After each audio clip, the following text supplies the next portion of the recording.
everybody. Welcome to our YouTube series, Living and Love Abroad. We hope you guys enjoy as we bring you these journeys of love with different couples. So watch and enjoy.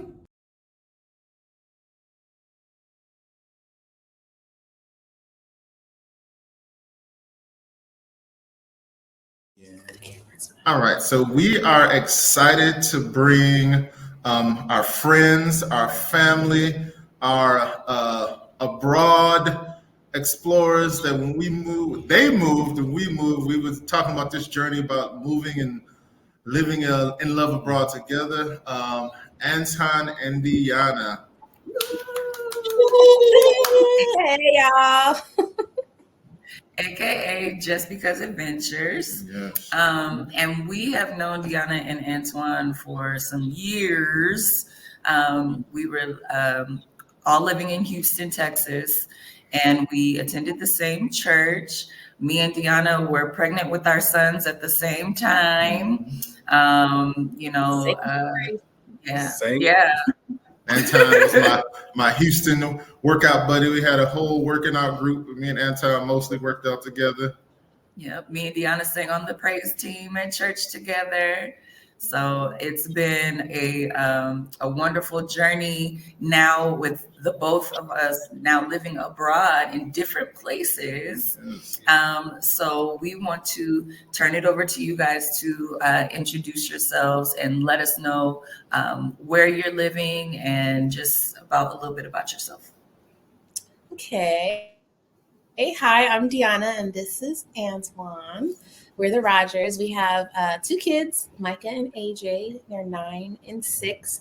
We are currently in Abu Dhabi, which is in the United Arab Emirates. It is actually the capital of the UAE, not Dubai. But we're in the capital. We're both educators here at an American curriculum school. And yeah. What else do we want to know? I mean, we're travelers now. We've been traveling, but we took it up a notch. We took it up a whole notch. Yes. A lot of notches. Yes. Whole nother level. Okay, a whole nother level. We met at Grambling State University. They brought out the banner. Oh, okay. That's fine. That's just fine. It's fine. We mess with them all the time. We mess with each other. We have a little rivalry going on. Yes, it is HBCU love all day. But we met in college, our ninth grade year. What? Our freshman year. That was a long time. Our freshman year in the CAF. Oh yeah. Do you want to tell them the story? Just a little bit of it. Tell the story. Tell the whole story. Let's see. Met in the cafeteria one night. I was going to, after football practice, go get a meal, and I was coming to sit with my friends, and I guess she saw me. I really didn't notice her, so I went over there to with my friends to eat because I'm fresh out of practice. I'm just trying to eat 4 or 5 plates and just start grubbing. Nothing has changed. Nothing changed. Same thing. And I guess she went behind my back and asked my friends about me, like, who's that guy? Is he part of like the Monroe crew? Because we're in Louisiana. She thought I was part of their crew. But nah, he's like a football player from Atlanta. So she went behind, asked Jaron and Spivey, one of my teammates. My friends, yeah. Is he single? I got his number. Okay, long story short, I got all the information, and the rest is history. We've been together ever since 2007. Since 2007. Yeah, so we've been together for a minute. Yeah, so it was a good risk that I took. Mm-hmm. A risk taker. Yeah. And after what you want. Yep. I like you, and I want you. The hard way, the easy way. That's exactly what she did. You got a girlfriend? Yes, bitch. But yeah, and then I don't know. We lived in Reston, which is like 5 minutes from Grambling, for an hour or for a year, and then we moved to Houston. So that's when we started going to church and we met each other. And then Antoine, he was a banker at Chase. And then we just figured like it wasn't the life for our family. In a small country town. To work those hours at Chase. So, you know, how could we benefit family time, but actually make money, but do what you know? And so both of our degrees are in business. I was already teaching at the time, and then he took the business test. So then he became the business studies teachers in Aldine ISD. And then from there, it was like, what can we do next? Yeah. Honestly. Well, can we backtrack a little bit before we get there? I kind of want to dive a little bit more into this love story, just a little bit more. So y'all met in Grambling. You guys got together in Grambling. Mm-hmm. And then, so going through what was the courting, as my mother would say. How was the courting or the dating? How was that? Just tell us about getting the engagement, like all of those getting things. to know each other. Okay. Okay. All right. So how we first got together. I mean, it was more like, okay, listen, we was like chilling hard for like 2 weeks, right? Mm-hmm. And then at this point, me and Antoine have never been in love. We may have thought it was, but it obviously wasn't. Mm-hmm. And so we were watching something. Were we watching something on TV? We was watching. But we was shacking up in those small dorms. To let y'all know that we was shacking up in the dorms. Everybody was shacking up. Extra large twin beds. We were watching The Wood. Yeah, The Wood. Yeah. And then like randomly, we just started talking like, I like really, really, really like you. I can't explain like what this is. And it was weird. It's like, I think this is love. Now saying it out loud, like, I think I love you. Mm-hmm. But that's really how it was. Like, and then when I fell asleep, this girl, she's a creep. She kissed me while I was asleep. That's sweet. It was so funny.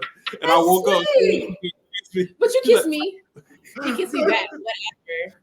Whatever. But yeah, that was, and then we talked about like how we were feeling. Like, I think this is love, like, because I would get tired of people, honestly, after 2 weeks. Mm-hmm. So I don't know, we just knew. And then like he went home to visit his family, and I called him, and I was like, well, some dude trying to holler at me. I don't even know if I got a boyfriend. Are we together? Yay or nay? Which was a lie. Nobody was asking her. She made that whole story up. You don't know that. You don't know her life. You don't know her life, Twan. In the moment, he did not know. Later on, I did tell him. Be telling him. No, it was you, my boyfriend.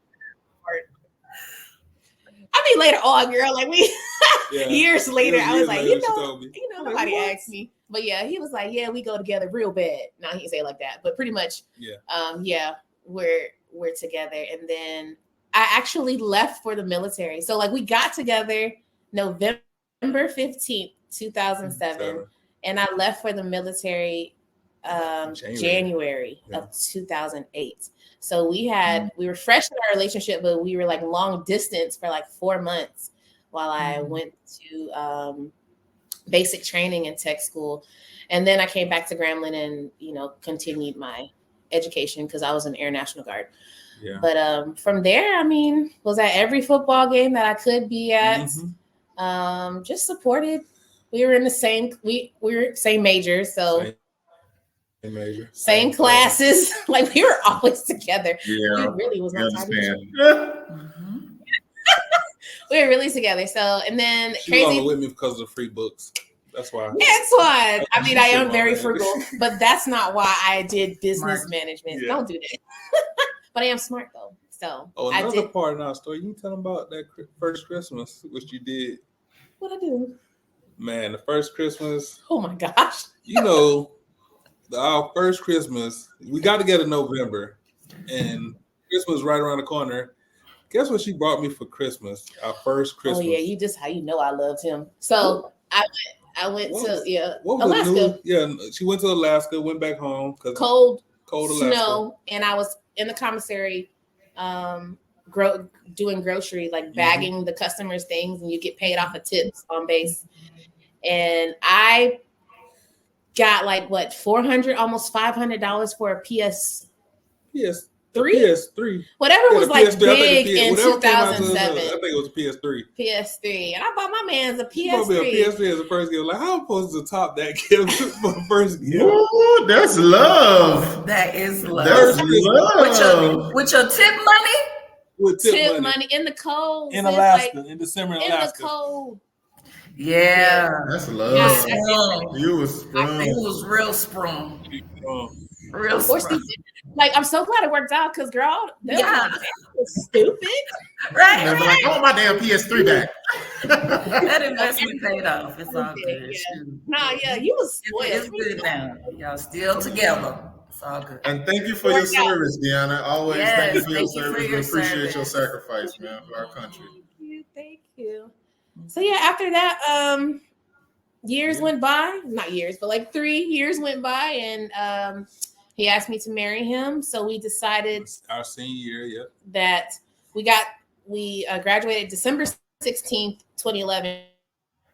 And I was like, let's just get married the next day. Like, our family's already gonna be here in Grambling. So all about saving coins, and it just made sense. Like, everything just made sense. So right after our graduation, the next day we got married and had a ceremony. Oh, that's beautiful. Yeah. I didn't know that. I didn't know that story.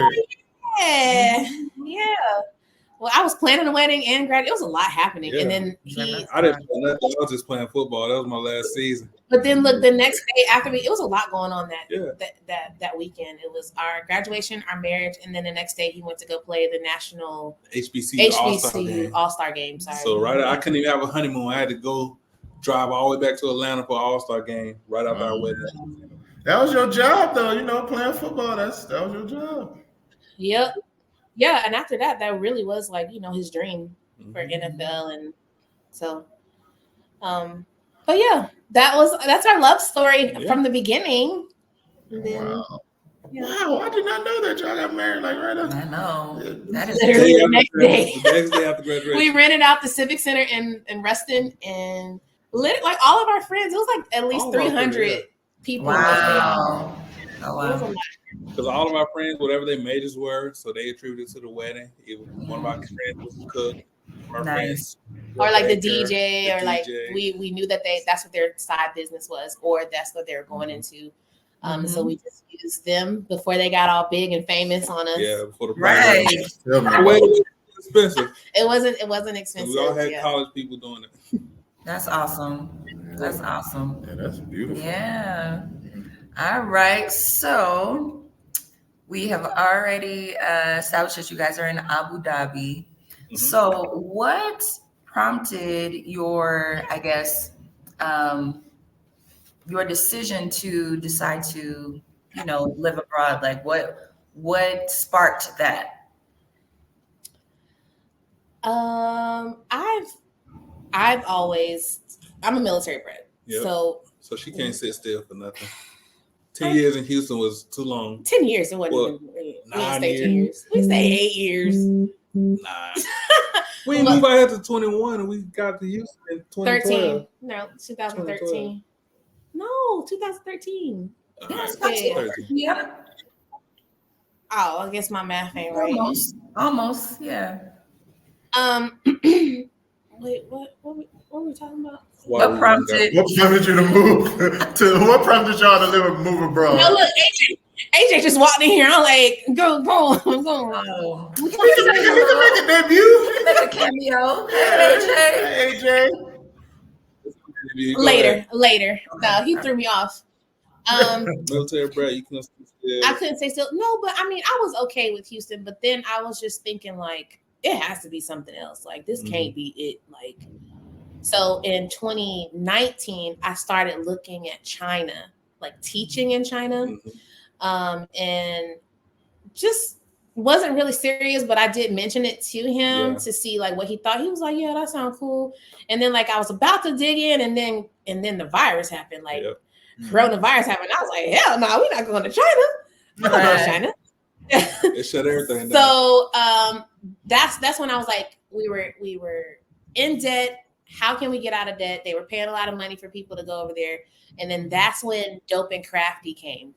Like I looked at, that's my business for you guys who don't know. I don't have it anymore, but um, I was a blank supplier for like craft people. So if you had like a tumbler like this, I provided the blank of this, and then they would put like the decals or whatever logo, anything like that. I provided the blanks for sublimation and First epoxy. it was customized. Oh yeah, I customized first, and then I went into the thing that, and then I just felt like I was just working all the goddamn time. Like our money. I couldn't, like, we was making good money, but like we wasn't really enjoying it. And so we got out of debt a little bit with Dope and Crafty. I thank God for Dope and Crafty. But then like after that, it was like, it has, like, I still came back to, all right, this can't be it. Like, this is not the American dream for me to be from sun up to sundown. And then orders. I still got to be a mommy. I still got to be a wife. I still got to run the business. And just, it was just a lot. Like, and Yeah, it was just a lot. So, but first, let me shout you out. Let me shout you out, sis, because what you have not said is, you know, Deanna and Antoine are educators, right? But Deanna basically retired early from her profession as a educator to be a full-time entrepreneur, right? So Dope and Crafty was like your main business. You weren't, that wasn't a side, it started out as a side business, but it was so successful that you were able to retire yourself from education. Your 30s. So that's a big deal. That's like, a big deal. Yeah, like early 30s. Like they're still babies, y'all. They're still, they're still very babies. 35. We're getting up there. We get up there. Yes, it was talking to you all so the time. Inspiring. To be like, oh yeah, this is my last year teaching. I'm just do this full time. Yeah, and it's something I love. It was very inspiring to see that. Yes. Yeah, but then, and I'm glad you did mention that, because I thought that's what I wanted, and I'm glad that I got to experience it. That okay, I could do it. I did do it. We got out of some debt, or most of the debt. Yeah. But then I realized, like, I want to be a teacher. Like, I want to I want to be with people. Like, I'm a people person. Me sitting out with AJ all day, y'all, that was like, I don't want to be a stay-at-home mama, an entrepreneur mama. Like, that's not for everybody. But I'm glad that I got to experience it and be like, okay, I checked that off my list. I could do it. I did do it. I don't want to do it no more. So I went back into teaching. And that's when I was like, oh, hell no. Them kids was crazy. Whoever's watching this, if you're in Houston, them kids is crazy. Yeah. Okay. And I worked in special education, so it was another level. But I was like, no, I have to figure out, how can I still do what I like, make money? There's a way to do what we want to do. There's a way to do it. And so I just had to figure it out. And then, so I had like this, I saw this girl, I can't remember who I saw. She was teaching abroad. And then I was like, let me go back to that original, the China idea. Mm-hmm. Let me go back to that. And China started back hiring because the world was starting to open up. But then I was like, maybe not yet. I'll wait on China, because I would love to go to China. Mm-hmm. P.S. That's a really great place to visit for anybody was like, I ain't never want to go. No, you need to go to China. Yeah. It's amazing. Go visit it. That was just a plug. But I was like, how can I get there? So then I started researching places, and I came on to Dubai. I wanted to actually be in Dubai. And I did like this whole like layout I did a presentation, because Antoine, I'm so like everywhere, where I'll come with him with an idea and be like, what you think about this? Da, da, da, da, da. I think we could do it. And then like, we'll talk about it, and then I don't do it. I have so many ideas I'm just throwing out, but this time I was like, no, I'm going to sit down, write something up, show him how much we could make by selling our houses, because we had a rental property and then the house that we were in. Mm-hmm. If we sold our houses, the market was crazy. Like, that was the best time to do what we did. How much could go to our debt that we were in, or the rest of it. How much we could save, like our savings account could be X, Y, and Z, and we've never seen those numbers. I had to hit them with like the positive and be like, hey, we want to travel more. But for us to go to the Maldives, it costs $2,500 from Houston. But if we're already in Abu Dhabi, it's $300 per person. Yeah. So like I'm hitting these places that I know he wants to go to. And so I was like, this is all we have to do is teach over there. And so he was like, You hit him with the PowerPoint presentation. Yeah, she had a whole executive summary for him. I did. I had to hit him. And then at first he wasn't. I don't think you were into it until when did you get into it?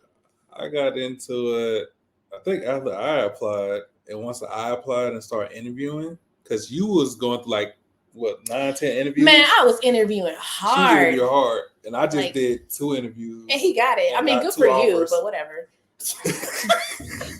He only had two interviews. And had 2 offers. Yeah, 2 offers. What? Wow. So you got both jobs. Okay. Yeah. But she didn't get an offer, so that was a big thing too. If I'm the only one that got a job offer and we leave in the country, how would our finances be then? Because at first it was banking on both of us getting jobs. And the first offer was Japan, where both of us would have a job, but she didn't really like what do you like about going to Japan? So I lived in Japan for 6 years already. I love Japan. Let me throw that out there. But this was in Osaka, and Osaka's it's not as busy as Tokyo, and I like the Tokyo lifestyle. But then also at the school that we were going to, Micah and AJ would have absolutely been the only Black folks in there. Mm-hmm. Well, besides us. So it would have just been 4 of us at this school. And so we had to take into consideration that too. Yeah. And moving. And then Abu Dhabi was never on our radar. Like I said earlier, I wanted Dubai because Dubai was the it place, I guess, in my mind, from looking at things on the internet and things like that. But honestly, Abu Dhabi is the best place for families. So I know that God placed us where we're supposed to be. And so we came here literally on faith because I didn't have a job. So we sold our houses. So we had enough to be okay for a year and pay for AJ to go to school, because by us being educators at the same school, their tuition's paid for. But if not, it's only one person. Mm-hmm. So Micah was paid for the first couple months. I had to pay for AJ until I got a job. The job. The position. Okay. Right. I was telling Antoine, when you get there, because he came there 2 weeks before we did. I was like, when you get there, make sure you tell the principals, you got a wife that teach. Help me out. Get me in there. Yeah. Sorry, we had some stuff going on in the background. Okay. It's all good. I was telling Antoine whenever he gets there to put a good word in for me. So she didn't think I was gonna work that fast. I didn't, because let's be real, when we tell our husband something, it's you gotta keep telling them stuff. So don't make that face, both of y'all. Yeah, I disagree. Of course you do. Man, no. So when it comes to the money, you got to tell me one time. Yeah. So I was I kept telling him Antoine, make sure you go to the elementary, because Antoine's a high school teacher and I'm a pre-K teacher. So he teaches 11th and 12th grade, and I teach 3-year-olds. So I was go talk to the elementary, principals, and help a sister out. I kept saying it, and that was it. Why, when I got off the plane, I had a message that said, hi Deanna, this is X, Y, and Z. We would love for you to come in for an interview the next day. I just got off the plane, and I called Antoine. I was like, dang, I couldn't even be a stay-at-home mom for 2-3 weeks. But it was a blessing. And so this job, I was still fresh off of Aldine. So I was I don't know if I want to start right away. But I love it. It's really a great position and school and everything. So it worked out. Can y'all talk about just the schooling system, how different it is there versus the United States as educators?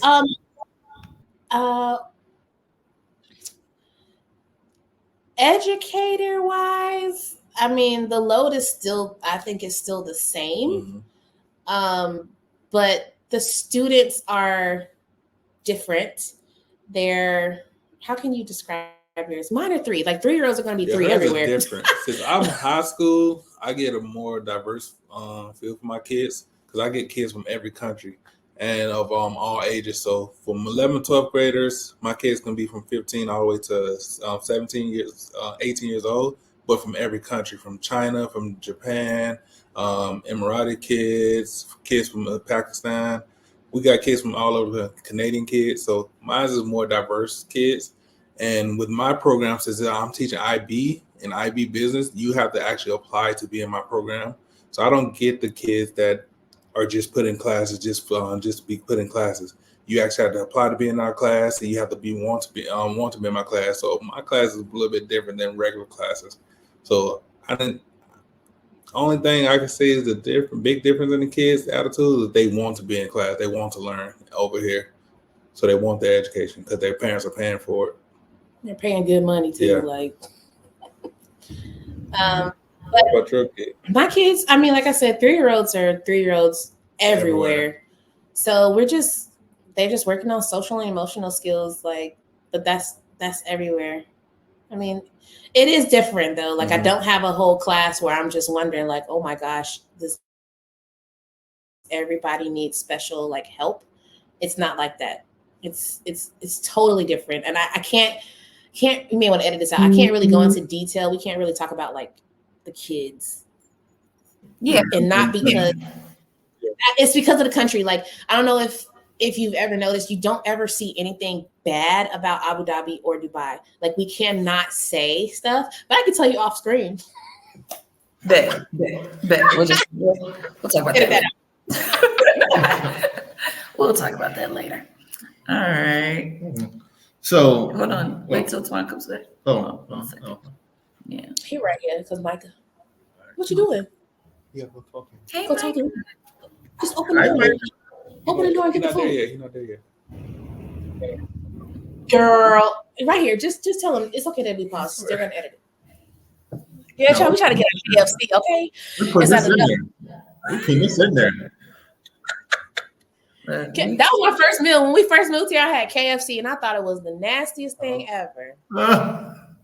Okay, so let's talk about that, like the cultural differences and like the differences when you first got here, the culture shock of being there. What did it take? What was the hardest thing to get used to in Abu Dhabi?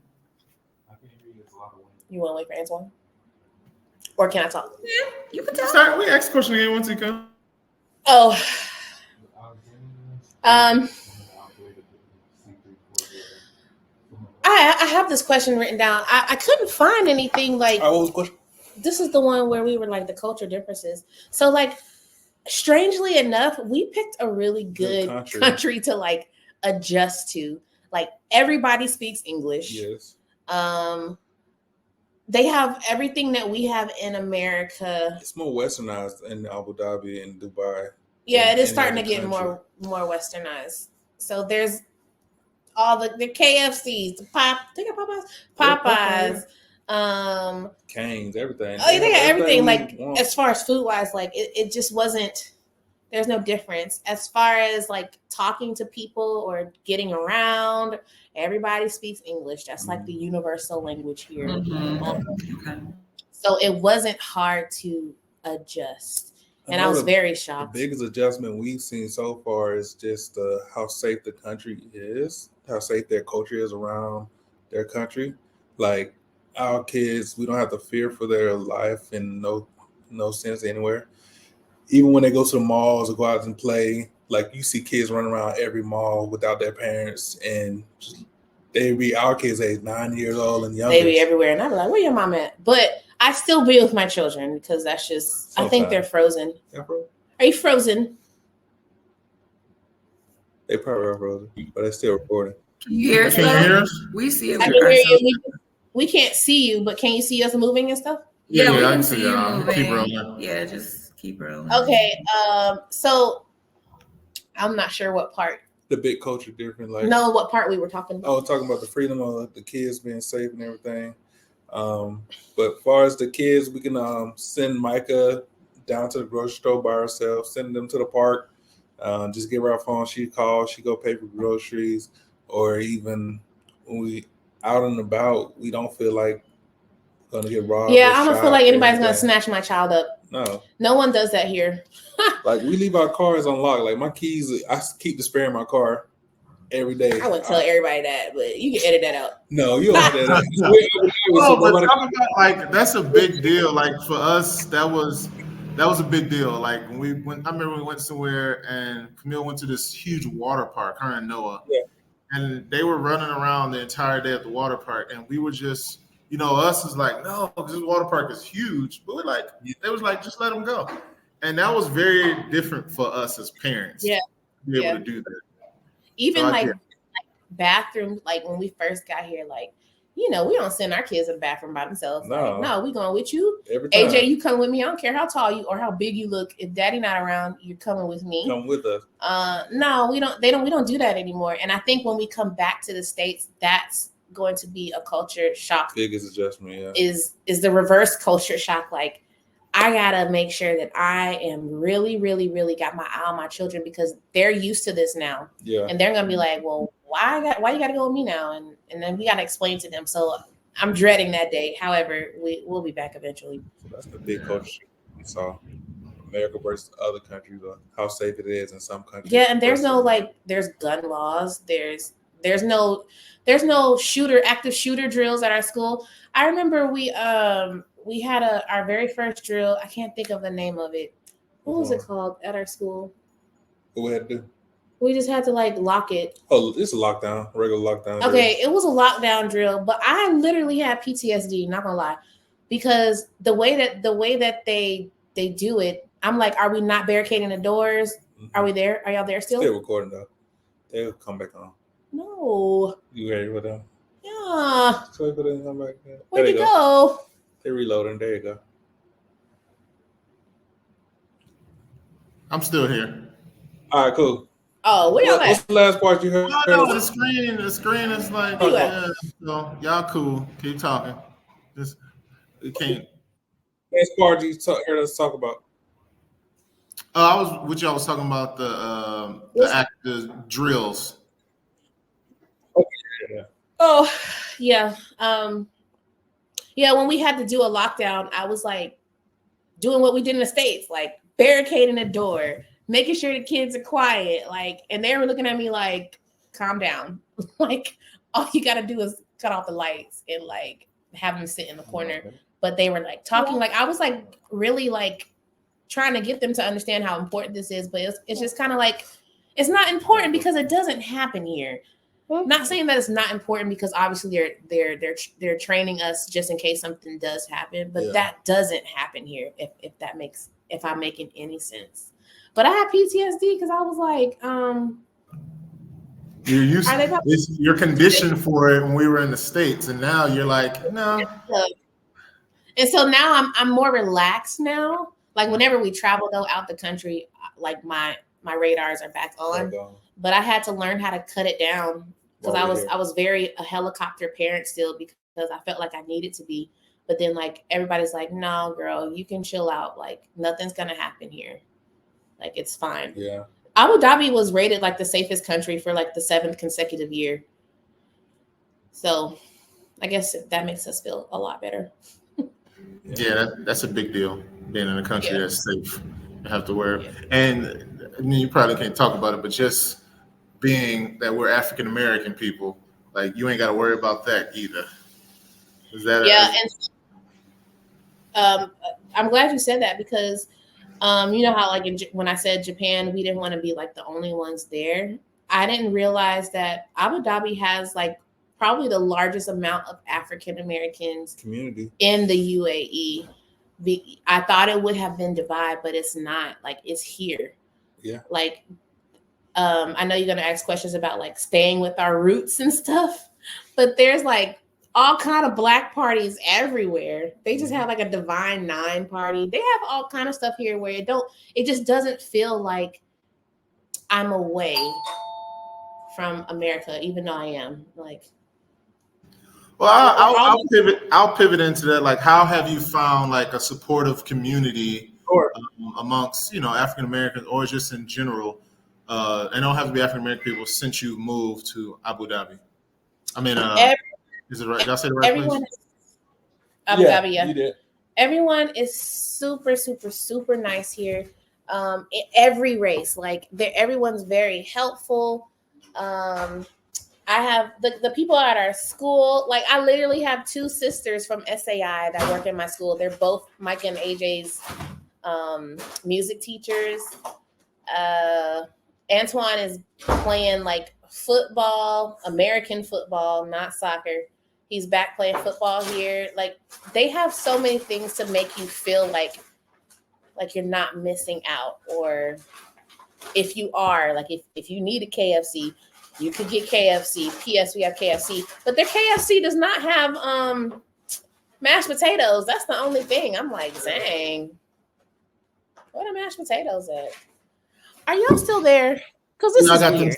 Y'all got them 7, was it the 12 herbs and spices? What over in with the or what the KFC recipe? What are you talking about?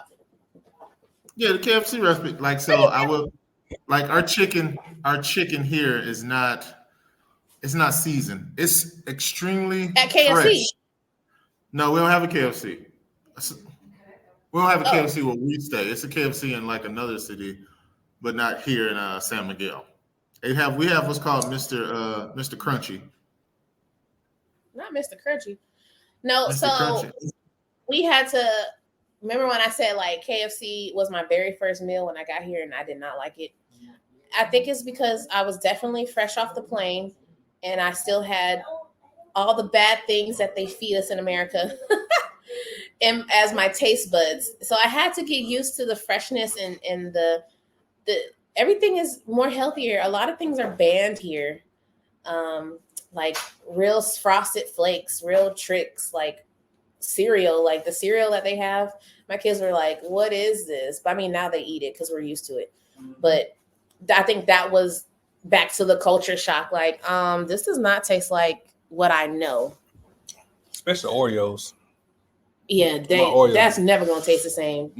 Somebody need to send us some Oreos for sure. No, I will say I'll be destroying some double stuffed Oreos. Nah, I had to do a shot fast because I was getting too bad. Yeah, so it's certain stuff that, and then obviously we can't have. I mean, pork is not. We are in a Muslim country, so there is stores that do carry pork products, but there's no Jimmy Dean. Like it's different stuff that we missing out on, man. But not enough for me. Like I gotta go back to America for some Jimmy Dean. Yeah, I think my only thing was soul food. I was like, ooh, soul food. But we got one of our friends. She's like Caribbean, and she be making oxtails. And every time she do oxtails on her menu, I'm getting them oxtail. But I don't know if you like my old video. Like I bought 5 pounds of oxtail when we first moved here for like $34. 5 pounds of oxtails. What?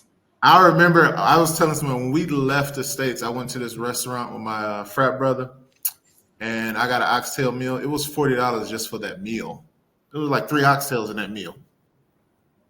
So yeah. So how was that like the price comparison too? Have you guys seen? So I think we shop at expensive places though. Yeah. And that's not because I don't think that's really by choice. It's just convenience. There's other places that we could shop that's similar to Aldi. Yeah. There's a place called Viva here that's similar to Aldi. There's stuff similar to like Kroger, which I would say that's Lulu's and Carrefour. So there's stuff that we can go and it seems very reasonable. But if you're looking for like American brand things, it's going to be very expensive. So now we're just learning to use the local brand stuff, the local pasta brand, the local pasta noodles, or we do get certain beef though. Like, so they have beef from like all over the country. Like you ain't gonna see no American beef. You're gonna see stuff from Australia, Brazil. Pakistan. Yeah, Pakistan. So it's like we had to get used to figuring out, okay, which beef should we get? Because because what? But Good, other the than that, selection of beef. I like that. yeah, it's different. I mean, it's different selections of vegetables and fruit too, like from the different countries. Like, we used to like get from California or Mexico and like around Florida, like stuff like that. But this is like, you got to figure out, okay, well, what country has the best whatever? That's something we have to learn. Quick interruption. We hope that you're enjoying the video, but we just want to remind you to Please like, subscribe, and share. And hit that notification button so you know about all the new content when it comes up. All right, back to the video. We had a few technical difficulties, but we are back. All right. All right. So, question to ask y'all: can you share any fears or doubts you had before you made the decision to move abroad as a couple? I think just in general, my fears was moving overseas because growing up, we never really traveled much or even left the state besides going to Alabama. But we always just stayed in Alabama and Georgia. But since I went to college, going to Louisiana, then traveling with the football team, I was kind of getting used to travel, but traveling overseas to living, it was a big scary thing for me and for my family. They didn't want me to go at all to move overseas either, especially my mom. She was like, you move all, I already can't see y'all in Texas. Now y'all going even further away from me. So that was the biggest thing, just moving overseas. But Deanna, you ain't really had no issue because you was a military brat. I was like, let's go. Yeah. My mom was like, wherever y'all go, I'm gonna be there anyway, so it don't even matter where y'all go. Traveling grandma. Yeah. I think that my fear was just the kids adjusting. Like this was officially their very first move ever. Yep. So I was just thinking like how I felt as a child when I moved and lost friends. Well, not lost, well, just, had to leave my friends and start over. So just, I guess, kind of just reliving those feelings as a child and knowing that they're about to go through it. That was my only fear, but I was worried about nothing, child. He was like, this is the best place ever. Yeah. We made it a smooth transition for Yeah, I did make sure that it was a smooth transition. So we didn't stop anything that, like, they were always doing something in Houston. So when we got here, I did not officially start my job until the first day of school. So I had like a whole bunch of time to like show them different places and go to the museums and the aquariums and Ferrari Worlds and Warner Brothers. Like they was like, this is the best place ever. And I'm like, I'm pretty sure it is. Like all you've been doing is having fun. Like, so they're okay with that now. So yeah.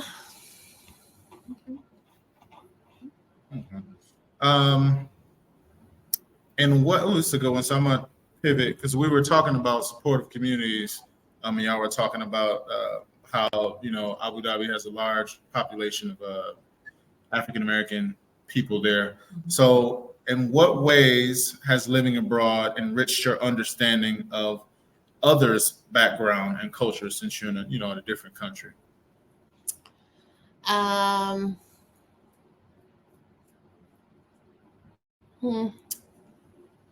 Shoot, we see so much every day. I don't know. I guess just being very respectful of like, especially the Muslim like religion, because we are absolutely in their country. Like whatever, we can't just be kind of like, I don't care. I'm Christian. I'm gonna do this. I'm gonna do that. Granted, it's okay for us to practice our religion. Like anyone can practice whatever religion in Abu Dhabi.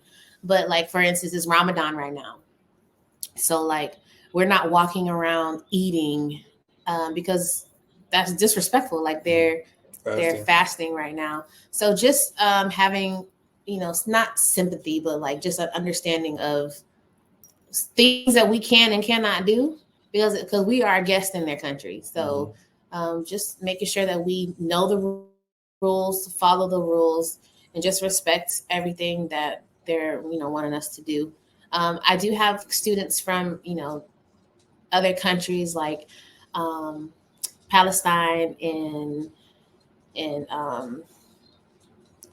Japan, everywhere. Japan. No, but for instance, for the war that's going on, for the war going like on. we have to be like very careful of things that we say, and just like checking in on them, because like this is their family that's over there. So it's just just being respectful and having empathy, and because even though like in the States there's a lot of stuff that go on here no matter where they're from, so it's a lot of stuff that people are going through, and we just got to show empathy and respect. And I guess it's made me a better person, and just I've learned that what I do as an American is not what they would do. So I just got to balance and just make sure that I'm understanding with an open heart of why they do things or why they say things the way they say.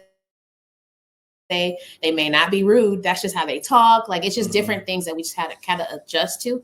And so yeah, hope that answered the question, because I like to ramble. Yeah. Because I was gonna post it when you said Ramadan.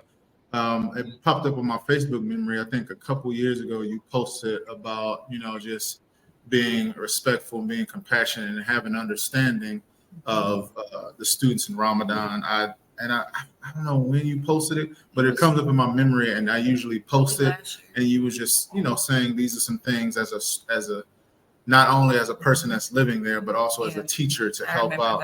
Because I think in the U.S. there wouldn't be kids that's having Ramadan. I know.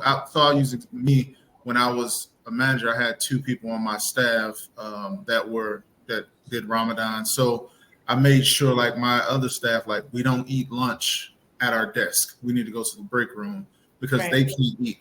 And then if we just did those type of things to just respect them. And even like recently they was talking about like Kyrie Irving is focused on Ramadan. Well, the Dallas Mavericks, I don't know if the owner they got him a special chef to help him. Like that's just being considerate.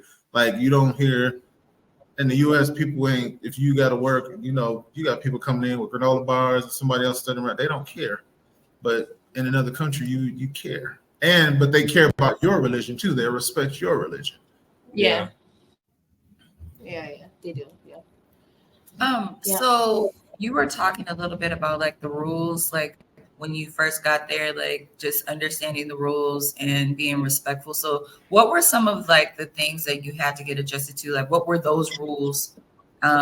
Because I feel like there's a lot of like preconceived notions about the Emirates and how you're supposed to like behave or how strict it is, So what are like some of the things that you thought that weren't necessarily true when you got there?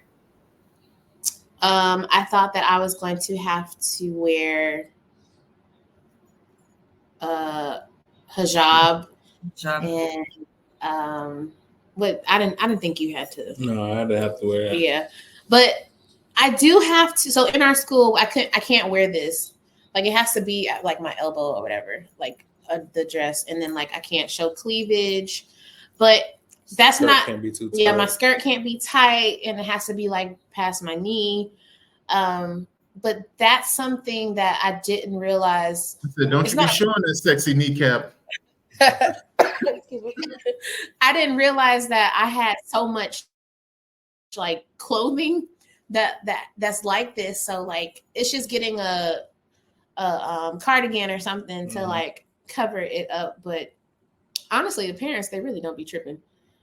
But that's just the rule for the school. Now I can walk out like this and public. I wouldn't wear like tight shorts or things like, how we have the ripped jeans and I wouldn't do that, but you can. So like it's just going back to just being respectful. Like it's okay to do it, but it's kind of like, girl, maybe you shouldn't. Like they're giving you the okay to do it, but I wouldn't, because like no. I don't know. And then like PDA, like there's not a lot of kissing in public and holding hands and things that I mean, we hold hands every now and then, but always in the back of my mind, I'm like, damn, can I do this? But I can. You can hold hands, but not like slobbing and kissing and groping and slapping your girl booty in the mall. Like, no, just you can't do that. No. I guess you could. I don't know who No, who gonna say so. something to you. I don't know. Well, no, I know before they were so strict, they used to give you tickets if you did stuff like that. Yeah. Because they used to have cops everywhere. But now, apparently, it's not since as we strict. moved here, everything has kind of lifted. Like even for Ramadan, they said they Yeah. used to cover like the restaurants. Yeah. They used to some of them didn't even open up until it was iftar time. Like so now they're saying like we went to the mall the other day and we ate Baskin Robbins like in the mall.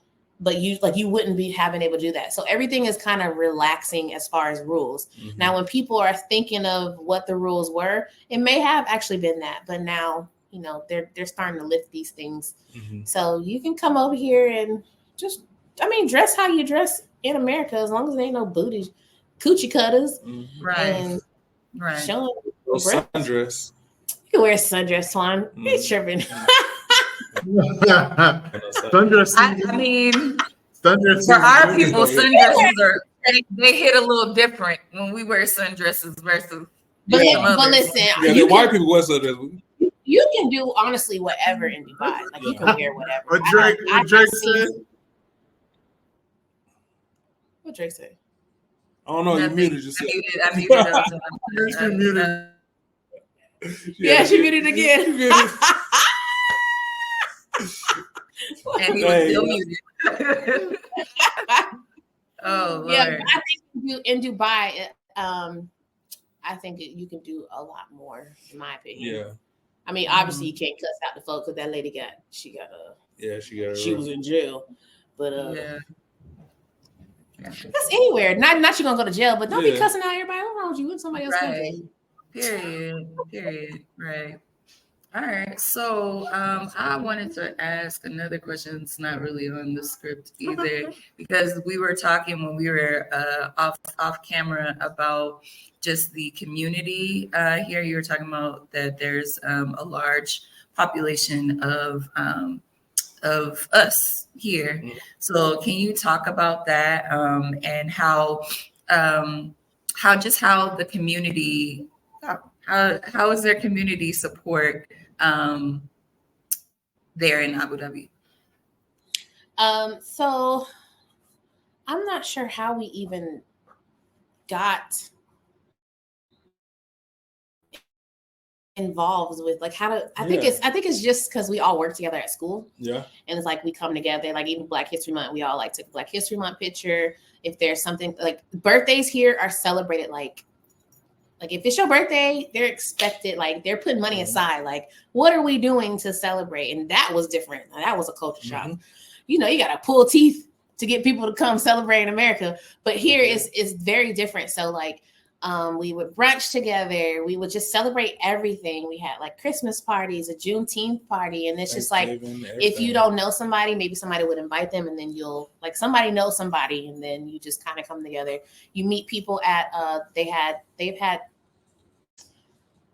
I've been to a Delta party and they have some AKA parties. There was a Kappa party. They just have like Divine 9 things here. So if people who are watching and you're trying to figure out, hey, do I have any sorors or frat brothers here? Like they're here and they're active and they're in the community and they're doing all kind of stuff. Yeah. Like I was saying earlier, I do have 2 SAI sisters here. They're actually Micah and AJ's music teachers. So it wasn't like I said, it wasn't a shock. I was glad. I was like, oh snap, look at us out here.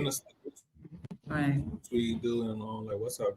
Oh yeah. So like I'm in this group. It's called Mocha Moms. And I'm real. So, but it's not necessarily for African Americans, but it's like Mocha Moms. So there's a mom group. There's a dad, real dads of Abu Dhabi. So like 20 men, 20 African American dads. And so they'll get together. Real dads of Abu Dhabi. And then they have Antoine plays basketball all the time. Now he's playing flag football and then regular football. So it's like people just, you meet them and then like, oh yeah, I met you at such and such party. How you doing? Like, and then when you see people out, because we met somebody at the grocery store, it's kind of like you see in the like, hey, what's up? Yeah, you see everybody, you go say, what's up? Hey, cousin. Right. We've Yeah. done that. We've done that a few times, and then like we'll see them out, like, "Hey man, how you doing?" Like we just know each other. And every time you meet somebody, they know somebody you already know anyway. Like, "Hey, do you know such and such? Oh yeah, she worked with you." That like stuff like that. So everybody like kind of knows each other, or they know somebody that knows somebody in this. That knows somebody. Eventually, we're all gonna meet. I think. I think it's a bigger African American community in Abu Dhabi than Dubai, because when I hear people talk about it in Dubai, they are all widespread. But here in Abu Dhabi, it's a bigger community. This was the absolute best place for us to be. I don't know. I was so pressed to get to Dubai, like so pressed. And when I got out there, I was like, "Ooh, I don't know if I like it. It's just very busy." Yeah. It gives you like New York vibes, and it's always something to do. It's traffic. It's very nice, but I don't think it's not family oriented. You could obviously raise a family there because people obviously have families there, but this is more family friendly and oriented, and it's a slower pace, but it's still so much to do. Okay, understood. So sorry, I'm taking over. No, go ahead. The friendships. So you have like a community there. How have you forged like friendships, like new friendships, and how are those going? Like, and do they differ from the friendships that you have in the States? Nope.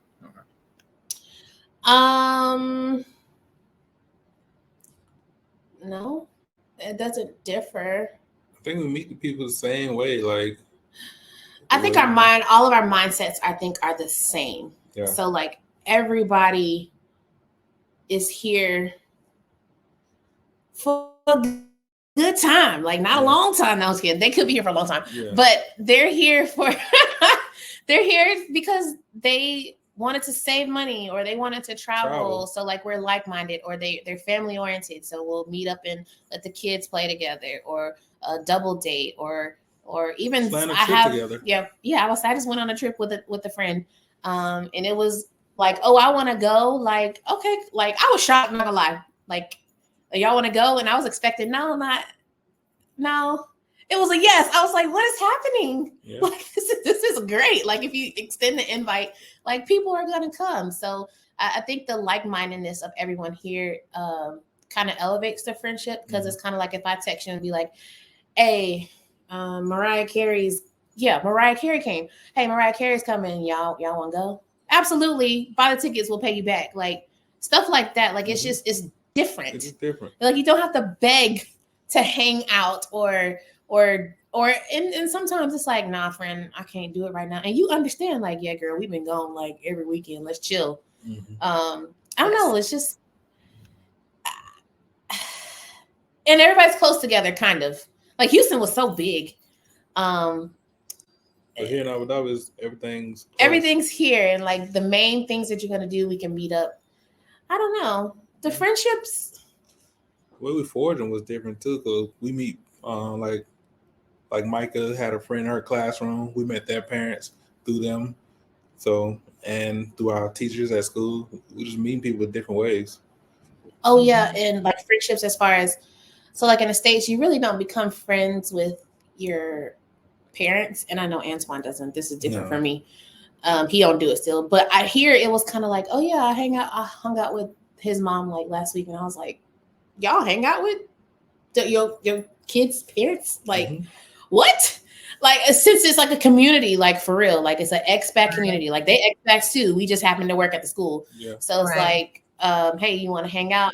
Like, maybe next year when I don't have your son or daughter. Not now, but I'm not used to that. So that was different as well for me to see like parents hang out with like. Because they were at John Legend concert when he was kids. Oh yeah, they everywhere. Like everybody is here for a good time, man. Even your students' parents. Right. Yeah, that's make friends too. Right. Okay. Yeah. So no, I don't think the friendships as far as like making them were different, but I think the mindset is a little different to where we could enjoy more things together. Yeah. Because they're here to enjoy themselves and to live life and not just sit at home. Yeah.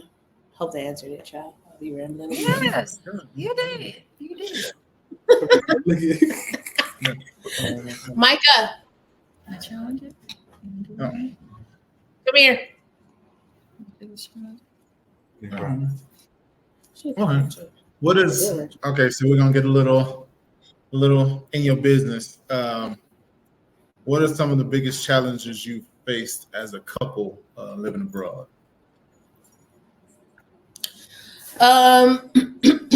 Well, so we've only been here for 18 months. 18 months. And during those 18 months, both of our grandfathers passed away. So I think that that was something that we had to lean on each other for. Yeah, because is that our first like grandparent? Oh no, not the first person to pass, but we're far away, so it's like not that we weren't leaning on each other, but like you're leaning on that person to like make sure everything goes smoothly with the kids. Like the kids really don't understand what's going on. Well, they're not really feeling it the way you are.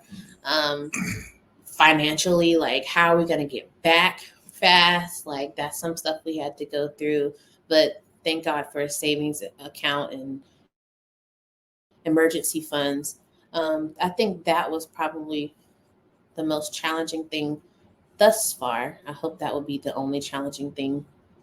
I mean, sometimes we do, Antoine be like, we can't go out or whatever, but that's not a challenge. You know what I'm saying? He just being mean. Like we can't go nowhere. We can't travel nowhere. We need to save some money. Yeah, I'll do that. Because your old pitch was we need to save money when we come over here. You had a whole pitch saying we're going to save money. But look, I got us here. It don't matter. Oh, yeah. Our pitch go out the window. She said, "No, we have a plan in place." But like, honestly, we hit the ground running and then like now that I'm used to it, I'm like, well, I don't want to go back to not doing it. So we need to figure out how we can stay at this level. Mm-hmm. Got it. So that would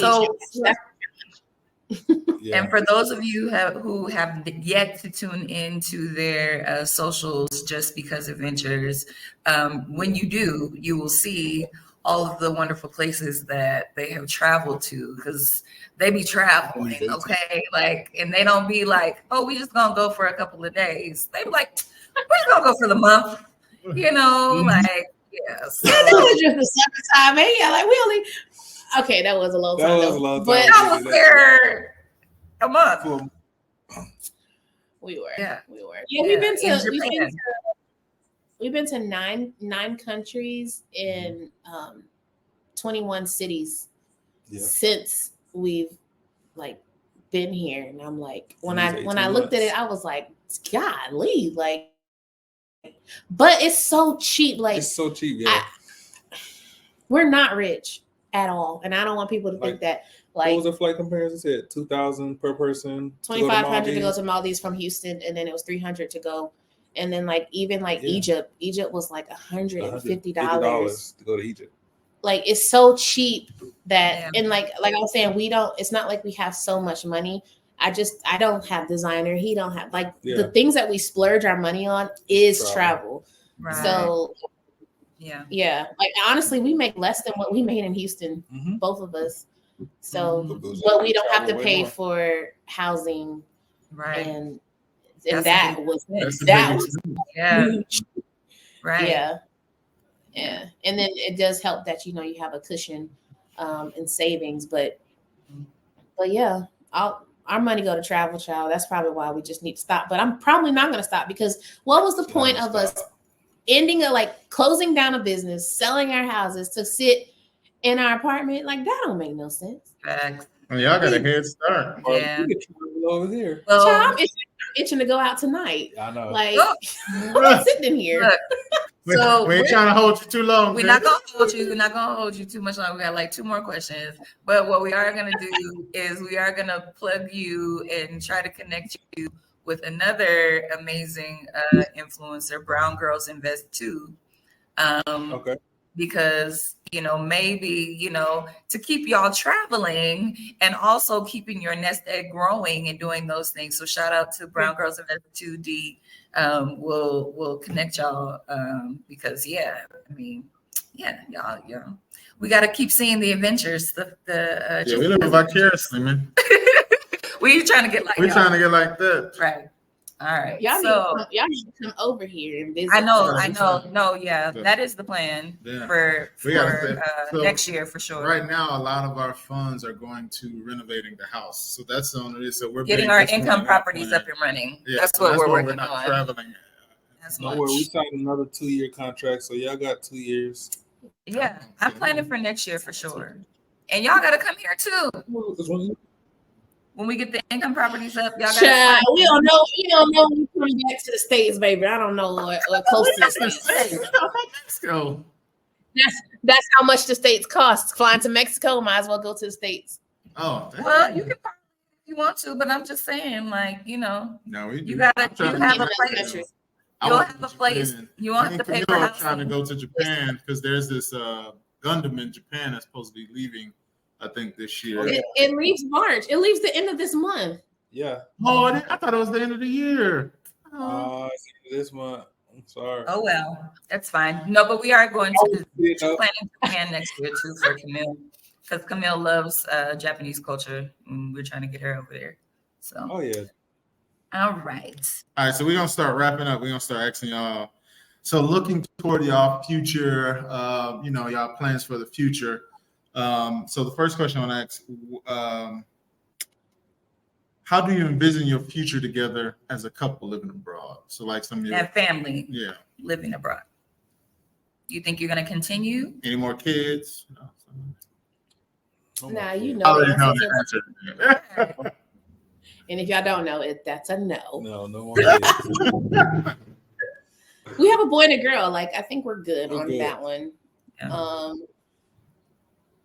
Right now, we want to continue. Yeah, we want to continue because honestly, the number one thing is really safety. Mm-hmm. So, yes.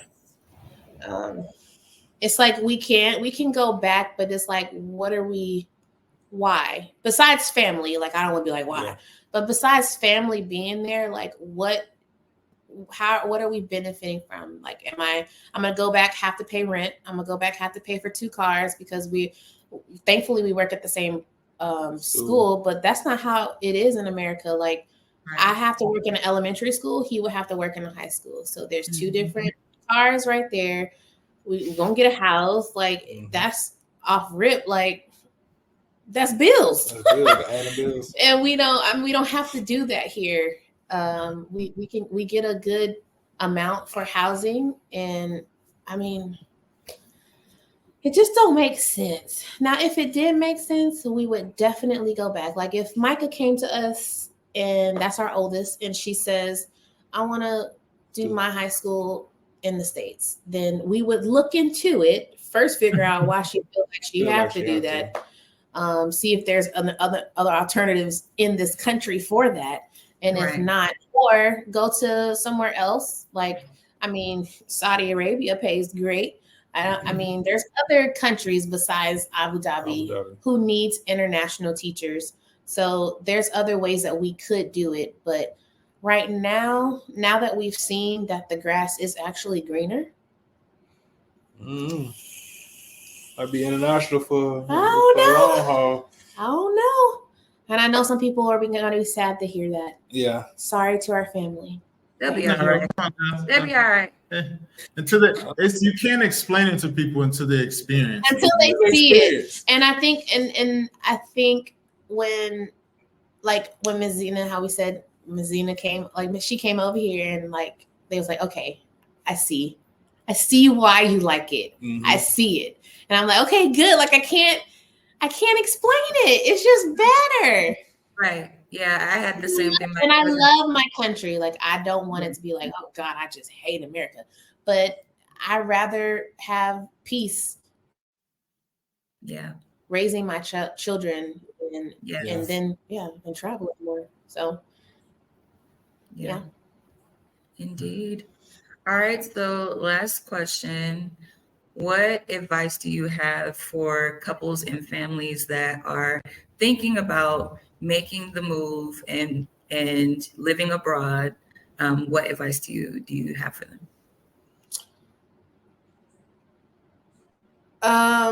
Definitely pray about it. I hope whatever religion pray, talk about it, communicate, really put all your fears and doubts like on the table to let like your spouse know, this is what I'm concerned about. Mm-hmm. If it comes down to this, how can we fix it? What are we going to do? Like, do we have a backup plan? Like, be flexible. And also include your children. Like, if you have children, like, talk to them about where you're trying to go and show them where you're going. If you can make a trip to wherever you're trying to go to, I would do that. I mean, we didn't, but I was a leap of faith. I was like, this was definitely a leap of faith, and it definitely worked out. But if you can't, make a trip to visit the place that you're trying to go to, then just, get in these groups. We're in these abroad groups. Mm-hmm. We did our research before. YouTube works. Getting in contact with people who are at your job or wherever you're trying to work, and just talk about like real life with them. Your employer should help you as well if you are going to be employed in that country. Just like ask all the questions before you come. Did I say be flexible? I think flexible, so. Don't worry about what your family's going to say, because you got to take care of your own family. And if it's your family's time to move, you just move your family. Yeah. I think that was the hardest one for me. Not necessarily my family. I was worried about Antoine's family. Mm-hmm. Because actually my mom's feelings didn't even cross my mind. And I know that sounds bad, but if you know Darlene. Yeah. Yeah. She's a traveler. Like, and mother in the military. So she's traveling. Military people that get it. They travel. It's a different mindset they have. Yeah, we do have a different mindset. So like it was more of Antoine's family that I was concerned about. So just tell your family like this is what it is, and it's gonna be great. And we hope that you come and visit us, because this is what we feel is best for our family to be successful in the life that we have right now. So yeah, that's all I got. Well, we want to thank you guys so much. Everybody that's going to tune in and watch this video. So go check out Antoine and Deanna, Just Because Our Adventures. Just Because Adventures. As their Twitter and TikTok and Instagram. Yeah, not Twitter. And also just for us, we had the opportunity of, they went to HBCU. That is a big deal. We mess with each other, but they went to Grambling State University, and you don't see, you do see. You'd be surprised that people that went to our university, that went to school with, that are traveling abroad also. Yes, and you just love to see it. Yeah. A lot of HBCU grads here too. Like, there's no TV, but Florida A&M. Yeah. You probably just ain't met them yet. Yeah, it's a pretty girl. I follow her. But she's in like Dubai, probably. She's in Japan. It's a Sarah I tried to connect y'all with, but she's not there no more. I think she used to teach there. I think she's now in Egypt. Yeah.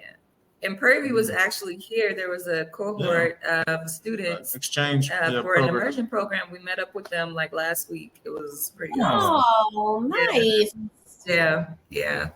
But yeah, man, we are so thankful for you guys talking to the people and just giving an insight on your life there in Abu Dhabi. And yeah, we miss you guys, and we will make a plan to get these families together soon. And thank you everybody for watching to another episode of Living and Love Abroad. Once again, Deanna and Anton, we love y'all. We thank y'all. Y'all are such an inspiration. Yes. Our friends, a lot of people we've interviewed, people we've met here, but you guys are somebody we knew before. Right. We've cried with, we've worked out with, we've broke bread with, sang with, we've shared a lot of moments, gave birth with. So we had a lot of moments with prior to moving here. And so for us, we used to be real close, hanging out all the time, and then y'all move and we move, and now we don't get together as much. We're gonna change that, at least doing some more FaceTimes and all that. So we love y'all, and we thank y'all so much for doing this for us. We really appreciate it. And that's a wrap, everybody. All right. Bye.